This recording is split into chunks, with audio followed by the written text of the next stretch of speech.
Bueno, Amasa Bilabonako historiaren zati bat, orain arte, gaur arte, kontatu ez da historia bat, historia ofiziala osatzera datorrena, eta momentu honetan, Aritza Kultur Elkarteak garatu duen, 3 urtetan zer garatu duen ikerketa lan baten lehen emaitza lagin bat. Bueno, proiektu hau biztan da, proiektu kolektibo bada, hau ez da guk hasieratik garbi daukagu, hau ez da adituen ikerketa soil bat, baizik eta hau proiektu zabalago baten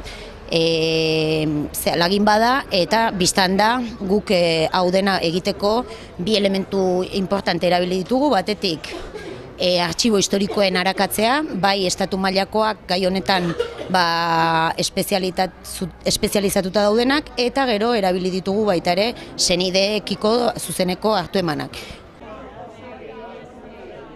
Frankon garaiko errepresioa ezaguna da, nik uste dute guztio daukagula oso presente, zoritxarrez, oraindik ere guztion memoria ez da zaindu.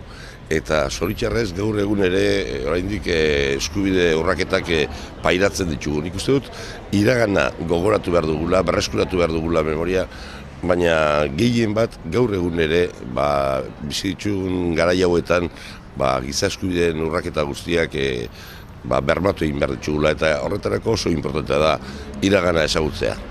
Iragana ezagutzea eta batez ere iraganean parte hartu zuten horiek ez ahaztea, ez?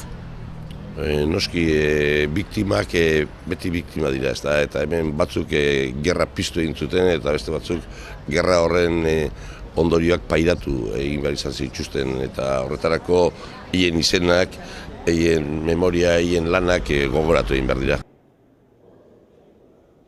Giza eskubideen urraketa bezala gertatu ziren gauz guzti hauek, ez? Bai heriotzak, bai pertsonen kontraren atentauak, eta guztiak. Horregatik ikusten dugu giza eskubideko lan benetazko importantea dela oroimenaren berreskurapena, jakiteko izkutuan dauden gertatu dien gauza guztiek. Zure kasuan familia ere bertan galdu zenuen, ez? Bai, nire gizonen familian, bai alkatea izan zena Valeriano Saizar Aitona hil zuten, eta gero bere semia, jasan zituen errepresio guztiak, beha juntzan kartzelaz ibili izan 7 urtean, eta pentsazazu bere alarguna eta bere anai arrebak ze bizimodu izan, gogorra izan zuten beste askoek bezala, noski. Eta familiaren ikuspegitik nahiko pozgarra izango da, beraiek ahaztu beharrean hemen gogoan mantentzea, ez?